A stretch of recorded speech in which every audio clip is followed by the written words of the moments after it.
Fala aí, eu sou a Mariana do Responde Aí. Hoje a gente vai bater um bom de um papo sobre funções de várias variáveis. Todo mundo preparado? Então vamos lá. Vamos começar tendo uma visão geral aqui de tudo que a gente vai ver nesse nosso papo de hoje, beleza?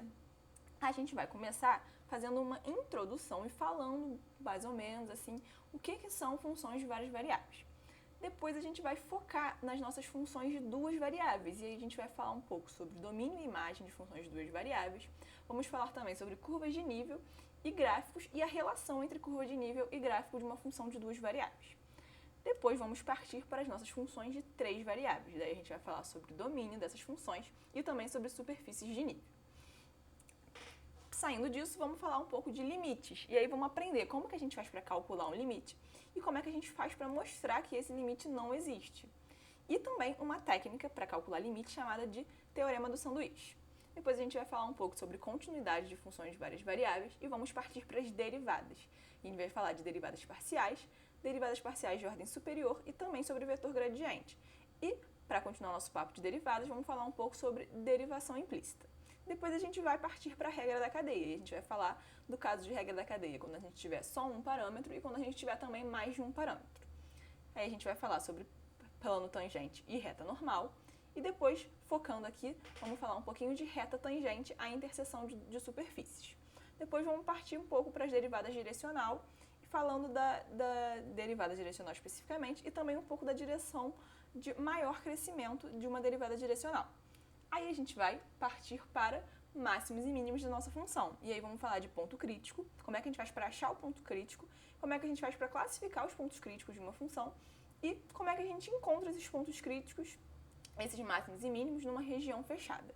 E para fechar esse nosso papo, vamos falar lá do multiplicador de Lagrange, beleza?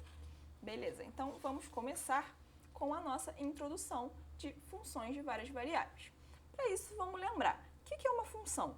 Função, de modo geral, são regras que relacionam números a outros números. Isso daqui vale sempre, vale para a função de uma variável e para a função de várias variáveis também, beleza? Então, lá no caso de uma variável, o que a gente tinha era que a nossa função, ela relacionava o número x a um outro número f de x. Por exemplo, imagina que a gente tivesse essa função aqui, f de x igual a x mais 1. Se a gente tivesse o valor de x, por exemplo, x igual a 1, a gente conseguia encontrar o outro número f de 1, né, que é igual a 1 mais 1, que vale 2. Então, tendo um número, a gente conseguia encontrar outro número a partir dessa regra aqui, que estava relacionando um número a outro número, beleza? No caso agora de duas variáveis, a gente vai ter a mesma ideia, só que agora a gente não vai ter só um número relacionado a outro número, a gente vai ter dois números relacionados a um terceiro número, beleza? Então imagina que a gente tenha nossa função f de x e y igual a x mais y.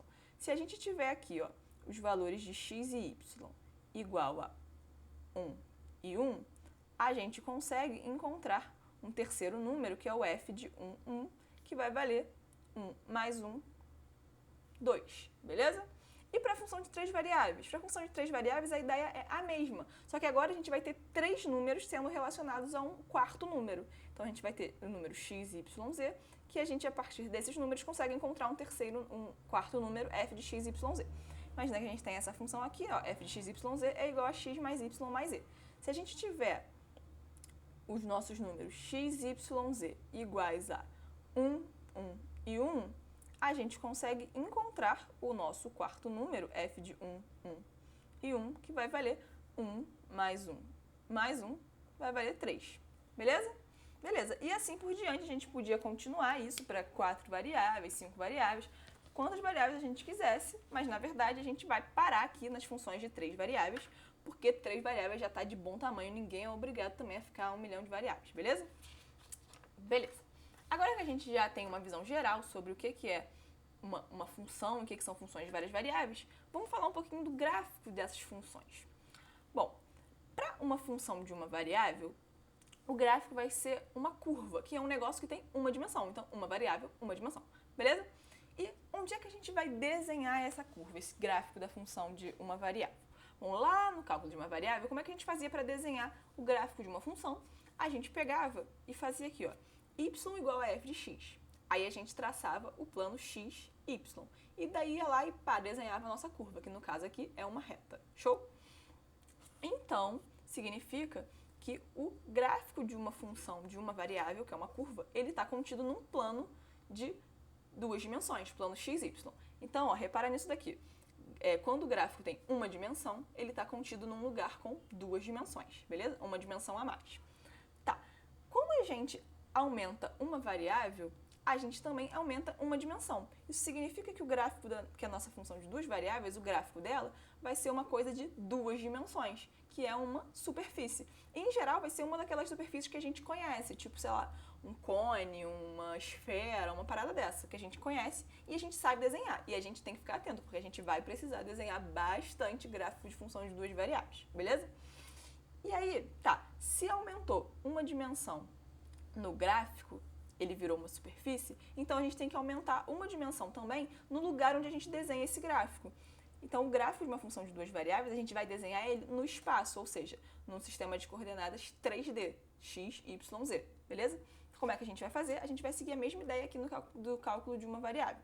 A gente vai fazer z é igual a f de x, y, e aí a gente vai desenhar os nossos eixos coordenados x, y, z, e depois a gente desenha a nossa superfície, que é gráfico dessa função aqui, beleza? Beleza. E para a função de três variáveis? Mesma coisa. Se a gente vai aumentar uma variável, a gente vai ter que aumentar uma dimensão no gráfico, que agora vai ser um sólido, que é uma coisa de três dimensões. E se a gente aumentou uma dimensão no gráfico, a gente tem que aumentar também uma dimensão no lugar onde a gente desenha esse gráfico. Então agora, o gráfico da nossa função de três variáveis, ele vai estar num plano de 4 dimensões, beleza? Show. Só que aí entra o seguinte, tu sabe desenhar em 4 dimensões? Porque eu não sei. Como a gente não sabe, na verdade ninguém sabe desenhar em 4 dimensões, a gente nunca vai precisar desenhar gráfico de função de 3 variáveis. Mas como eu disse aqui, o gráfico de função de 2 variáveis, que são superfícies, e a gente sabe desenhar superfícies, a gente vai ter que desenhar bastante, tá bom? Beleza. Agora só uma última coisinha pra gente fechar essa nossa introdução, é que eu quero dizer para vocês uma observação, que é, mesmo que a nossa função ela não dependa explicitamente de uma das variáveis, a dimensão do seu gráfico não vai mudar, beleza? O que eu quero dizer com isso? Vamos lá, imagina que a gente tenha essa função aqui, que é uma função de x e y, logo uma função de duas variáveis. Repara que aqui na expressão dela não tem y, não aparece y. Significa que a gente não precisa de um valor de y para calcular o valor dessa função aqui. Mas a gente sabe que ela é uma função de duas variáveis, porque está escrito x e y. Se está escrito x e y, é uma função de duas variáveis. Se é uma função de duas variáveis, o que a gente acabou de ver, que é o gráfico de uma função de duas variáveis? É uma superfície, e vai ser uma superfície mesmo que a gente não precise do y aqui. Mesmo que o y não apareça, como é uma função de duas variáveis, o gráfico vai ser sempre uma superfície. E isso vale sempre, mesmo que a nossa função não dependa de nenhuma variável. Por exemplo, essa função aqui, ó, é uma função de x, y, z, então é uma função de três variáveis. Só que se você olhar aqui, a definição dela é π. Π é uma constante, não depende nem de x, nem de y, nem de z, para a gente achar o valor dessa função. Só que é uma função de três variáveis. E uma função de três variáveis tem o gráfico como sendo um sólido 4D. Beleza? Então é isso, galera.